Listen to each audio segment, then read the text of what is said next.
I had just moved into what I thought would be my dream neighborhood. It was a quiet cul-de-sac with clean streets, trim lawns, and houses that looked like they came straight out of a real estate magazine. The kind of place where people smiled at each other, waved from their porches, and maybe even lent you a cup of sugar if you needed one. After years of saving, planning, and touring what felt like 100 homes, I had finally closed on this one. It felt good. It felt right. So naturally, I wanted to furnish the place with things I loved. I'd spent weeks picking out the perfect couch, coffee table, and bedroom set. Everything was new, stylish, and mine. The delivery truck pulled up just a little after 10 in the morning on a Saturday. 2 guys hopped out and started unloading carefully wrapped pieces one by one. I had the front door propped open, music playing from my phone, and a smile on my face. This was it. This was the fresh start I'd been working toward. A few neighbors walked by, glancing politely at the activity. Some nodded. One lady with a tiny dog waved. It all felt normal, even kind of nice. But then I noticed a woman standing near the corner of my driveway. She wasn't smiling. She wasn't waving. She had her arms crossed, and she was just watching. I didn't think much of it at first. Maybe she was just curious. Maybe she lived nearby. But after a few minutes, she walked up without saying hello, without even introducing herself. She just said, "You can't park that here." I blinked, confused. "Sorry, that truck," she said, pointing like it was some kind of monster. "You can't have it here. This is private property." Still tried to be polite. I told her, "I'm just moving in. It'll be gone in a couple of hours." That didn't seem to satisfy her. She squinted at me, then looked at the movers like they were criminals. "I don't care how long it's staying. This is against the rules. You should have gotten permission." I was taken aback. Permission? To receive furniture at my own house? That's when she introduced herself, not by name, but by title. "I'm the president of the HOA, she said, like she was the sheriff of a one-horse town. Now look, I had read the HOA agreement. I knew there were rules about landscaping and trash bins and maybe even paint colors, but nowhere did it say you couldn't have a delivery truck outside your house for a few hours on a Saturday. I told her that. Wrong move. Her eyes narrowed. "We'll see about that," she said, and then she pulled out her phone. I assumed she was calling another board member or maybe snapping pictures for some internal HOA note. I was wrong. Not 5 minutes later, 2 police cruisers rolled up slowly to my house. The blue and red lights weren't flashing, but the message was clear. Someone had called in a complaint. 2 officers stepped out and walked toward me calmly, but I could see the neighbor, the HOA president, standing off the side with her arms still crossed, nodding like she had been expecting this outcome all along. One of the officers asked me what was going on. I told him exactly what I told her, that I had just moved in, that this was my furniture, and that the truck would be gone in a couple of hours. The officers looked at each other, then at the delivery guys who were still working quietly, confused by the whole thing. One of them asked if I had any ID to prove I lived here. I went inside and grabbed my license and closing paperwork. Everything checked out. They apologized and said it looked like a misunderstanding. No laws were broken, no issues for them to deal with, but the woman didn't back down. She walked up again, still angry. "That's fine," she said to the officers, "but I believe that furniture isn't hers." That stopped everyone. Even the officers turned to look at her, eyebrows raised. She pointed at my brand-new living room set, still halfway wrapped in plastic. "That looks exactly like a set that went missing from my house 2 weeks ago." I laughed, out loud. I couldn't help it. I thought she was joking. She wasn't, and that was only the beginning. The next day, I woke up early, still feeling the tension from what had happened. I kept replaying everything in my mind, the police, the ridiculous accusation, the way she looked at me like I didn't belong in my own home. I didn't move here expecting drama. I just wanted a quiet place to settle down. But after yesterday, I realized I might have stepped into a different kind of neighborhood, one where the HOA president acted more like a hall monitor with too much power. I tried to shake it off. I had boxes to unpack, shelves to set up, and more furniture delivery scheduled. I figure if I just focus on getting my place in order, she'd leave me alone. Maybe she'd just been having a bad day. Maybe the whole thing would blow over. Nope. Around noon, while I was in garage unpacking tools, I heard footsteps on gravel. I turned and saw her again, standing right at the edge of my driveway like she owned it. She didn't say hello. She didn't even make eye contact. She just held out a folded piece of paper and said, "You're officially in violation community rules." I took the paper, confused. It was an HOA notice, a formal one, printed and signed. It said I had broken multiple regulations: excessive noise, blocking the road with commercial vehicles, and failure to coordinate deliveries in accordance with community guidelines. I almost laughed again. It was pure nonsense. The movers weren't loud. The truck was parked legally. And no such delivery coordination rule had ever been mentioned to me when I signed the HOA paperwork. I looked up from a notice and calmly asked, "Did you give this to every homeowner who's ever had furniture delivered?" She just smiled. Most people follow the rules without being told. I was stunned, not because of the paper. I knew it couldn't really hold up, but because she was clearly trying to intimidate me. She wanted to rattle me. Maybe she thought if she made things hard enough, I'd leave, or maybe she just enjoyed the power trip. I told her I'd be happy to take it up with the board. That's when she said something that really threw me off. "Oh, don't bother. They usually go with whatever I recommend." And there it was, that smug certainty, that confidence that she could say or do whatever she wanted, and no one would question it, that she was the board, at least in her mind. I spent the rest of the day feeling uneasy. I looked over the HOA bylaws again, all the tiny printed pages that no one really reads after they sign the closing papers. I couldn't find anything about truck size limits or needing delivery permission. It felt like she was making things up as she went along. And worse, no one seemed to be stopping her. The day after that, I tried to mow my lawn. That's when I noticed 2 of my outdoor chairs were missing. They were brand new, part of a small patio set I'd ordered online. I'd put them together the night before and set them on the porch. Now they were gone, not knocked over, not misplaced, just gone. I checked my security camera, and guess what? It had mysteriously stopped recording sometime during the night. The footage just cut off around midnight, then started again late in the morning. It was like someone knew exactly how to avoid being seen. I walked over to a couple of neighbors, trying to be casual, asked if they'd seen anything strange. One guy shrugged and said he hadn't noticed anything. Another lady hesitated, then said she saw someone near my house early that morning, but she couldn't make out who it was.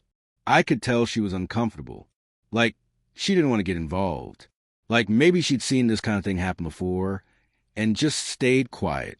And that's when it really started to click. This wasn't just about furniture.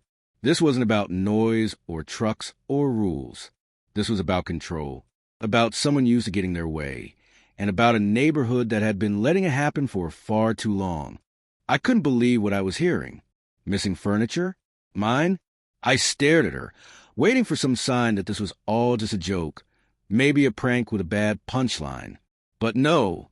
She stood there, arms still tightly crossed, lips pressed into a thin line, dead serious. The officers exchanged a glance again, clearly trying to figure out what to make of the situation. One of them asked her for more information. Where exactly had her furniture gone missing from? What it looked like? Whether she had filed a report? She paused, like she hadn't expected to be questioned. Then she said, "It was from my storage unit. It was stolen. And this set here looks just like it." I turned to look at the furniture she was pointing at, the beige leather couch, the glass-top coffee table with the black metal frame, the wooden bookshelf still covered in packaging.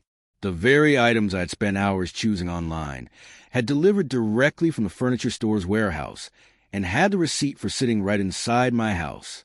I almost wanted to laugh again, but now there was a nervous edge to the moment, because this wasn't just annoying anymore. This was her accusing me of theft right in front of 2 cops.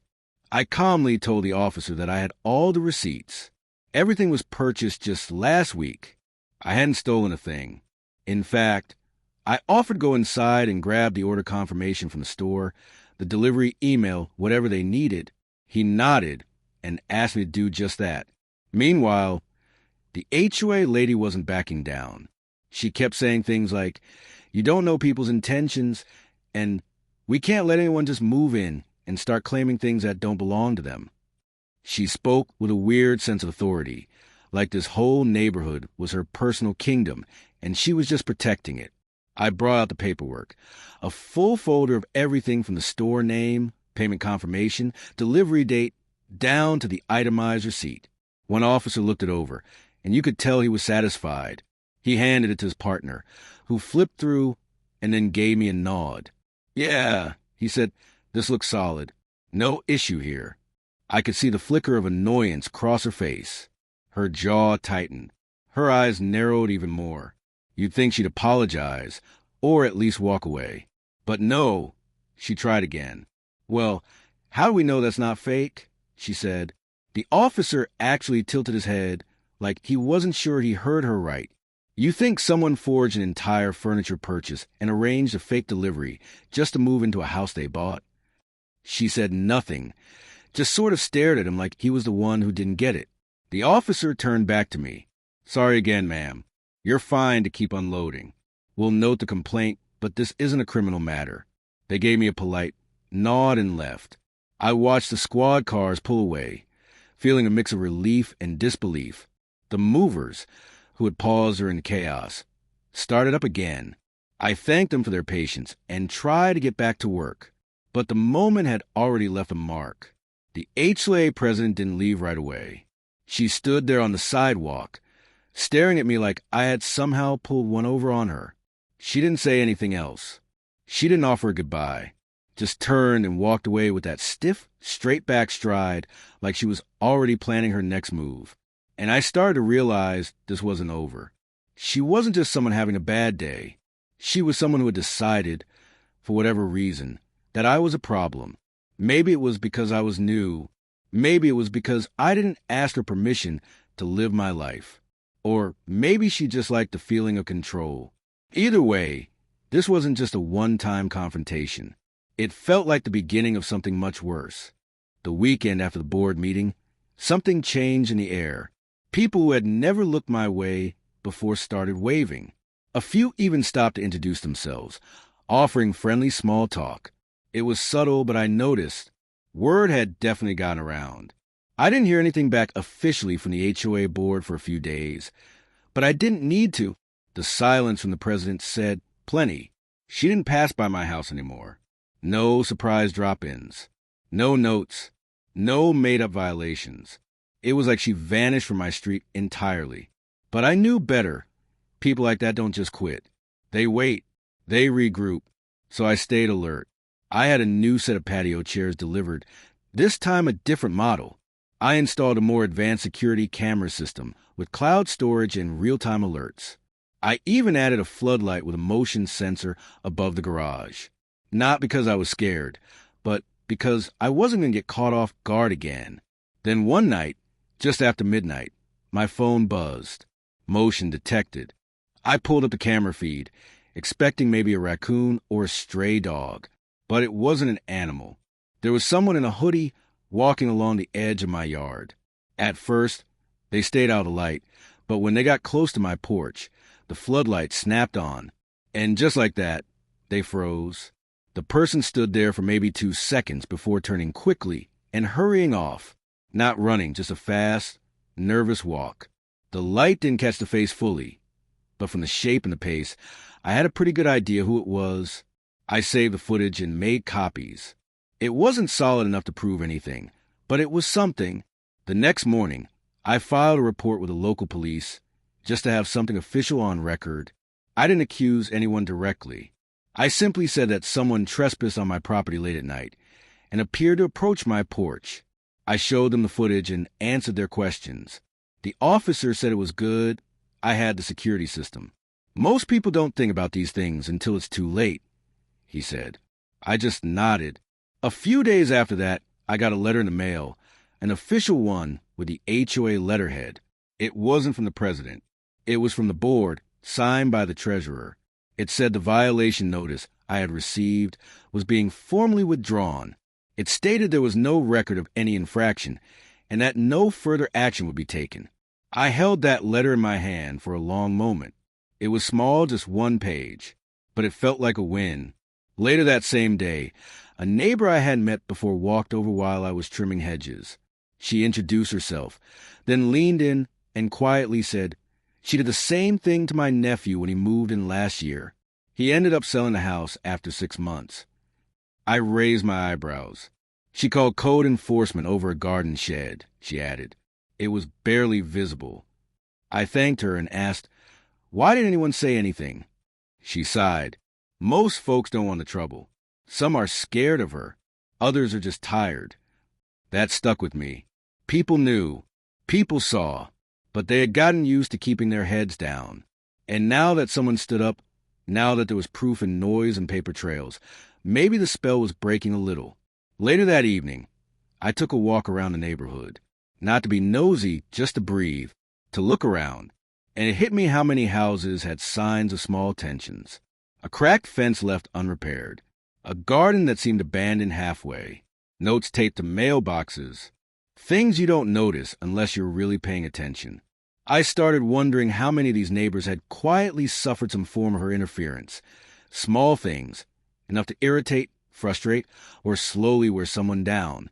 That slow pressure, little by little, until people either gave up or gave in. But I wasn't wired like that. I didn't come here to get pushed out. I came here to live. And I had a feeling she finally understood that. By now, I knew I had to do something. I wasn't just dealing with a grumpy neighbor. I was dealing with someone who had no problem crossing the line repeatedly, accusing me of theft, calling the cops, falsely reporting rule violations, and now, mysteriously missing furniture. She was testing how far she could push before I'd break or back off. But I wasn't going to give her that satisfaction. The next morning, I printed out every single receipt for my furniture purchases. I made copies of the HOA violation notice she handed me and highlighted the parts that didn't line up with the bylaws. I also printed the terms from the HOA agreement I had signed, the real rules, not the ones she seemed to invent. I even included a copy of the delivery schedule, the moving contract, and photos of the furniture sitting in my home. Everything was neatly organized in a folder. I called the HOA office and asked for a meeting with the board. The receptionist sounded surprised at first, like this wasn't something people usually requested. But she agreed to schedule me in for the next board meeting that Friday. It wasn't public, but as a resident, I had the right to attend and bring concerns forward. I had every intention of doing just that. When Friday came, I showed up 10 minutes early. The board met in a small room in the community center, one of those generic rooms with stackable chairs and cheap coffee in the corner. I sat quietly as the meeting started. There were 5 people at the table, including, surprise, surprise, the HOA president herself. She spotted me instantly but said nothing. When it was time for community concerns, I stood up and introduced myself. I told them I had moved in recently, that I was excited to be part of the neighborhood, but I had already faced a series of deeply troubling interactions. I kept my tone calm and respectful. No yelling, no drama, just facts. I handed out the folder to each board member and walked them through the timeline. The delivery, the accusation, the police visit, the fake violation notice, and the missing patio chairs. At every point, I backed it all up with evidence. Receipts, photos, documentation. I could see some of the members flipping to the papers, frowning. One of them actually looked up at the HOA president like he was trying to read her expression. She stayed quiet for a while, but then she jumped in. "This isn't about one incident," she said. "We've had concerns about how this resident is handling their move-in. Several neighbors have come to me with complaints." I turned to the board and asked, "Could you name those neighbors, please?" She hesitated. I continued, because the only neighbor who's spoken to me was her, and I have not received a single complaint from anyone else. In fact, most of the people I've talked to have been kind, or at the very least polite. One of the board members, a man in his 60s with a kind face, spoke up. He asked her directly, "Did you call the police on this resident because of a furniture delivery?" She paused again, then replied, I had reason to believe the items were stolen. The man nodded slowly and said, "Did you file a report for those stolen items from your storage unit?" Silence. No answer. Another board member asked, "Do we have anything on file about missing furniture from your property or a theft report from that date?" Again, nothing. She shifted in her seat and crossed her arms, but it was clear things weren't going her way. I didn't gloat. I didn't push. I just sat down and let the facts do the work.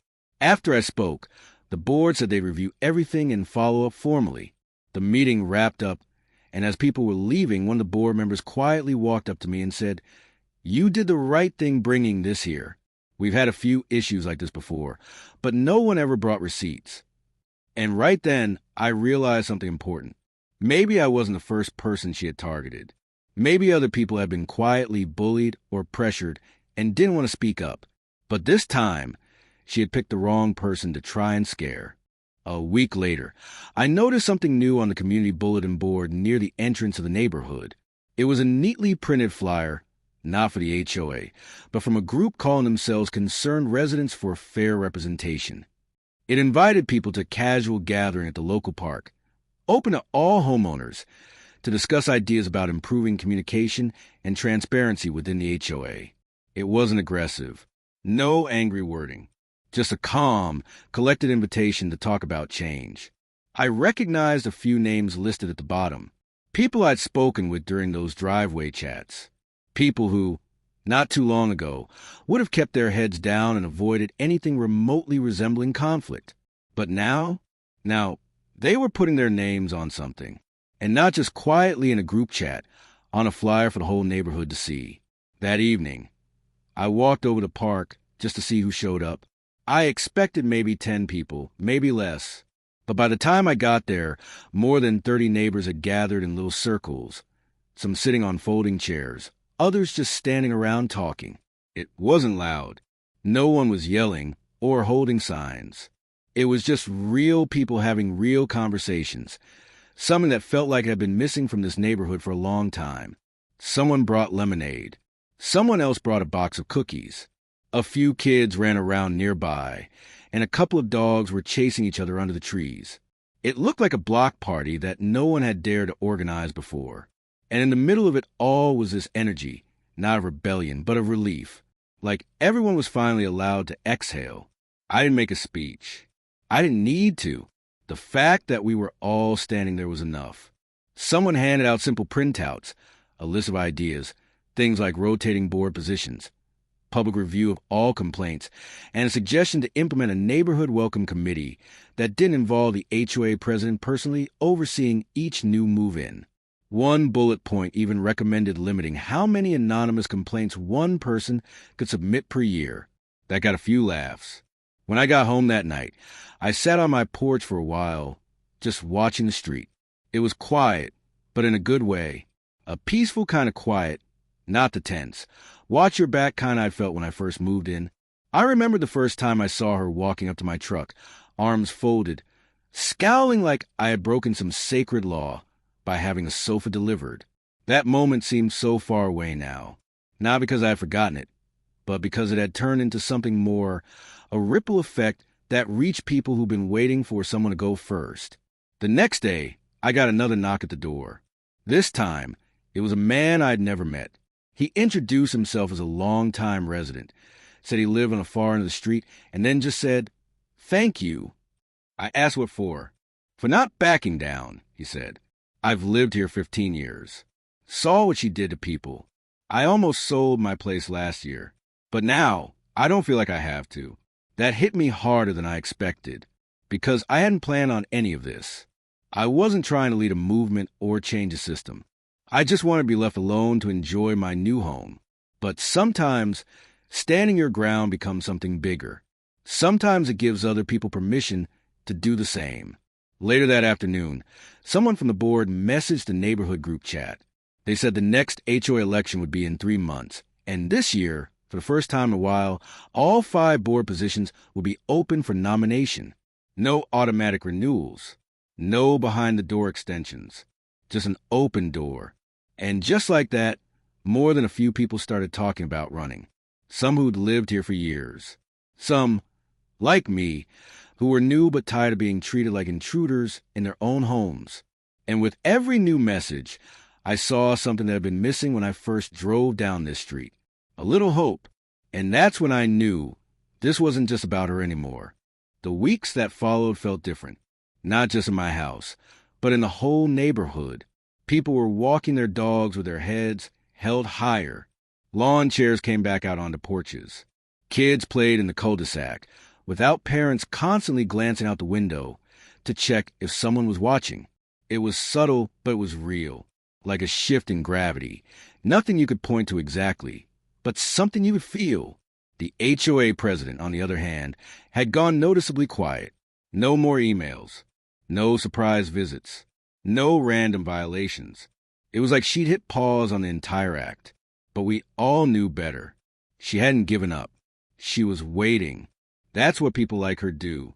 When the usual tactics stop working, they don't change. They retreat, re-strategize, and try something new.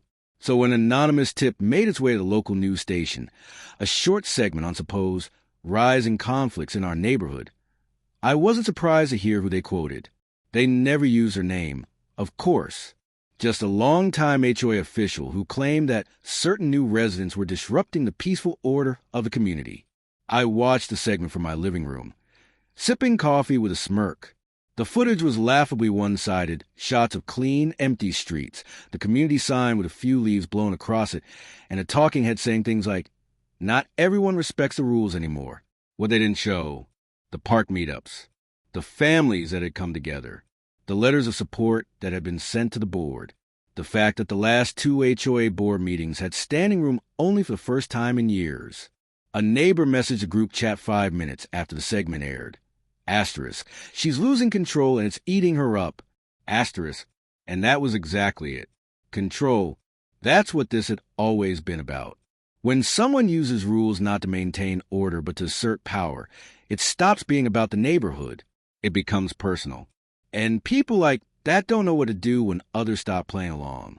One evening, I was outside planting flowers along the walkway when an elderly couple strolled by.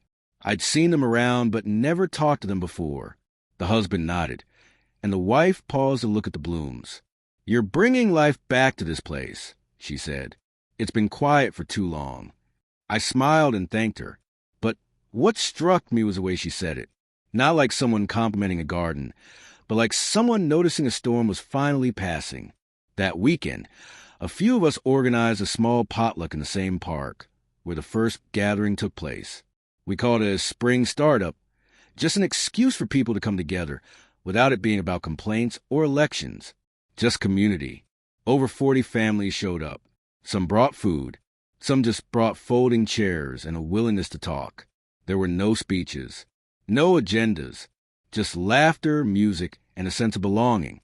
I noticed how many faces were different from the ones I'd seen months ago. People who used to stay inside, now out and mingling. Kids riding bikes up and down the sidewalk. A little girl handed me a cookie and said her mom said thank you for making the mean lady stop bothering everyone. I didn't know what to say to that, but I realized in that moment this was never really about furniture or bylaws or even who sat on the board. It was about who got to feel safe in their own home, who got to breathe without being watched, who got to live without feeling like they were one step away from a warning letter. After everyone had packed up that day, a few of us stayed behind to help clean up.